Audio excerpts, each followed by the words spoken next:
हर तरफ एहतजाज हो रहा है, रुला पड़ा हुआ है। ऊपर से 5 अगस्त की तारीख करीब आ रही है, पाकिस्तान तहरीक इंसाफ का मोमेंटम बन रहा है।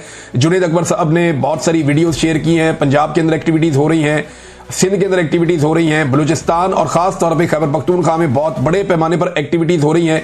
एक तरफ एहतजाज का मोमेंटम बन रहा है तो दूसरी तरफ जो ऑपरेशन का मोमेंटम है वो भी बनाया जा रहा है। मुराद सईद ने कहा कि परसों ही मैंने कहा था कि कमिटमेंट्स पूरे करने के लिए माफिया ने ऑपरेशन का इरादा कर लिया है और आज आप बाजोड़ के मनाजिर देख रहे हैं। अब आपको चंद दिन बाद टीवी पर दिखाया जाएगा कि दहशतगर्दों के ठिकानों पर हमले, इतनी तादाद में खवारिज, जहन्नुम वासिल वगैरह वगैरह। हमारे मासूम बेगुनाह पाकिस्तानी जिनको कर्फ्यू के नाम पर गोली मारी गई हो या जिनके घरों पर मर्डर गोला गिरा हो, इसका भी बयानिया तैयार है। और इसका मुजाहरा आपने कल देखा कि ड्रोन के बाद मर्डर गोला जिससे मासूम बच्ची शहीद हुई, इसको शरपसंदों और खवारिज के खाते में डाल दिया गया। यानी ये तो लड़ाई है ना, एक ऑपरेशन है। और इस ऑपरेशन के अंदर कोलेटरल डैमेज जब भी होगा तो वो मुराद सईद ये कह रहे हैं कि वो डाल दिया जाएगा शरपसंदों के खाते में। मकामी पुलिस को, मकामी इंतजामिया को और मकामी अफराद को यह कमांड दी जाए कि वो अमन व अमान के लिए काम करें। फौजी ऑपरेशन के लोग इसलिए खिलाफ हैं कि गुज़िश्ता 21 ऑपरेशन जो खैबर पख्तूनख्वा में हुए, वहां के मकामी लोगों और सियासी लोगों के मुताबिक उन ऑपरेशंस में फौज और दहशतगर्दों से ज्यादा नुकसान मकामी आबादियों का हुआ और उनका नुकसान कभी भी पूरा नहीं किया गया, बल्कि वो आज भी उन नुकसानात का अजाला कर रहे हैं। अब जमात इस्लामी ने इसके ऊपर नाज़रीन को खास मौक़िफ़ नहीं दिया। फजलुर रहमान साहब भी अजीबोगरीब तरीके से खामोश हैं, नून लीग पीपल्स पार्टी बिल्कुल खामोश है और ANP की जानिब से सिर्फ एमल वली खान साहब ने एक अजीबोगरीब स्टेटमेंट देते हुए 2 सवाल उठाए। उन्होंने कहा जी अगर वज़ीर आला गंडापुर और उनकी हुकूमत इस ऑपरेशन में मुलविस नहीं है तो डिप्टी कमिश्नर बाजोड़ अब तक ओहदे पर क्यों बरकरार हैं, ये सवाल उन्होंने पूछा। हालांकि गंडापुर साहब ने अब ये इख्तियारात ही खत्म कर दिए हैं कि वो ना कर्फ्यू लगा सकता है, ना दफा 144 का नफाज कर सकता है। दूसरा उन्होंने कहा क्या सूबाई वजीर कानून, वजारत कानून या एडवोकेट जनरल ने सुप्रीम कोर्ट से रुजू किया कि खैबर पख्तूनख्वा में बगैर इजाजत के ऑपरेशन शुरू है। देखिए, दोनों सवालात पूछे उन लोगों से जिन्होंने ऑपरेशन शुरू नहीं किया। आप एमल वली खान साहब को देखें कि उन्हें सवाल करना चाहिए था मिलिट्री एस्टेब्लिशमेंट से और सवाल करना चाहिए था हुकूमत पाकिस्तान से, वफाकी हुकूमत से, जिनके वो साथ इस वक्त इत्तेहादी बने हुए हैं।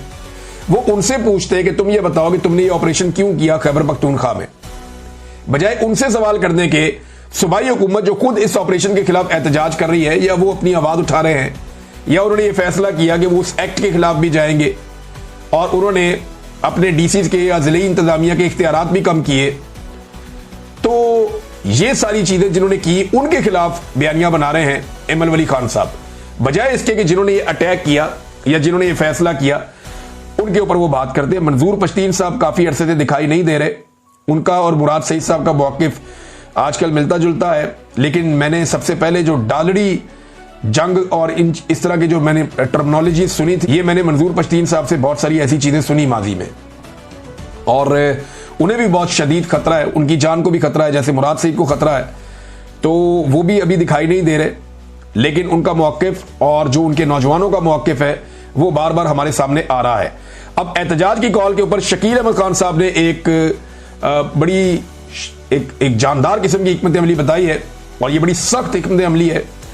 उन्होंने ये कहा कि मालाकंड रीजन के लोग सवात मोटरवे और GT रोड बंद कर दें, खैबर एजेंसी के लोग तुरखम रोड बंद कर दें, मर्दान और सवाबी के लोग सवाबी मोटरवे बंद कर दें और साथ ही कोहाट और DI खान के लोग C-पैक रोड बंद कर दें, पेशावर के लोग अटक पुल बंद कर दें।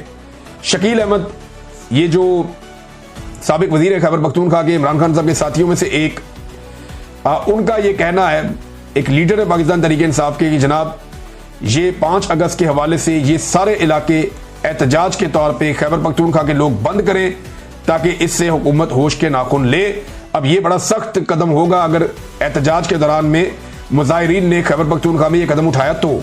नाज़रीन, हैरत अंगेज तौर पे पाकिस्तान का जो मीडिया है वो इन चीज़ों को रिपोर्ट नहीं कर रहा। अब बहुत सारे चैनल्स को हमने चेक किया, जितने भी पाकिस्तान के मेन चैनल्स हैं, आप जंग में जाएं, जियो पे जाएं, दुनिया में जाएं, एक्सप्रेस पे जाएं, बाकी जगहों पे आप जाएं, तो पाकिस्तान का मीडिया ये जो जंग जैसी सूरत हाल है या जो ऑपरेशन एक किया जा रहा है इसको रिपोर्ट नहीं कर रहा है इस वक्त। ये बहुत अजीब बात है। इससे पहले जब भी कभी पाकिस्तान में ऑपरेशन शुरू होता है तो ऑपरेशन शुरू होने से पहले उसके बारे में बात की जाती है, उसकी फिजा बनाई जाती है, फिर ऑपरेशन किया जाता है। लेकिन पहली मर्तबा ऐसा हो रहा है कि एक ऑपरेशन शुरू हो चुका, वो चल रहा है, उसको रिपोर्ट नहीं किया जा रहा मीडिया पे, और बहुत सारे सिविलियंस की जो शहादतें भी हो रही हैं, जख्मी भी हो रहे हैं, ये चीज़ें सोशल मीडिया के ऊपर रिपोर्ट हो रही हैं।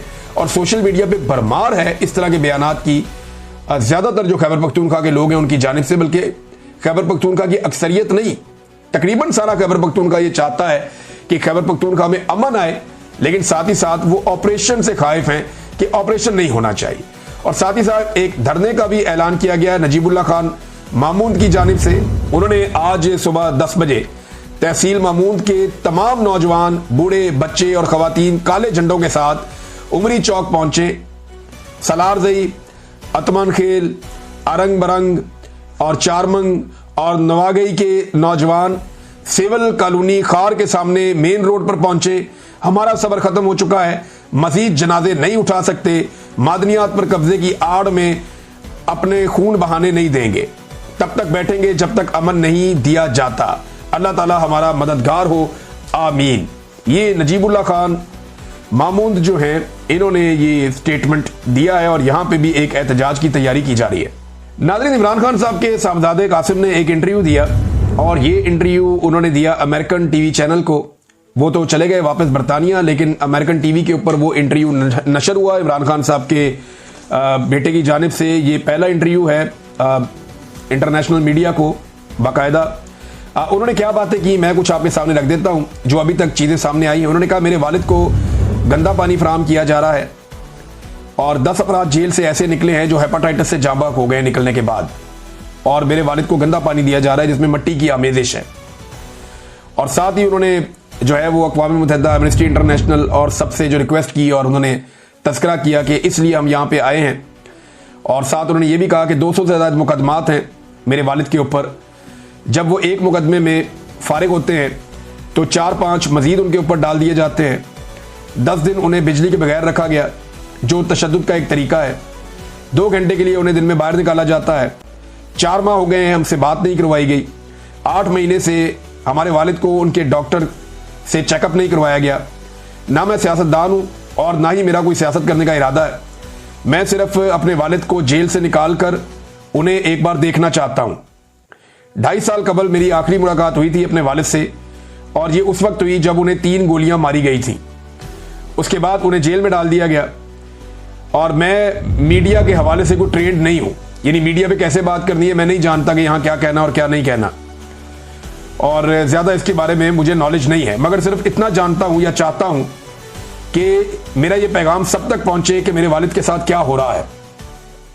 हम यहाँ मुलाकातों से जो हमारी हुई है अमेरिका में, उनसे पूरी उम्मीद है। फिर एक सवाल के जवाब में उन्होंने कहा जी आसिम मुनीर को जिम्मेदार करार दिया जो इस वक्त इंचार्ज हैं, और उनकी मुद्दत इस साल ख़त्म हो रही थी, मगर वो 2 साल मजीद जारी रखने जा रहे हैं, और उन्होंने एक डिक्टेटरशिप इसको करार दिया है।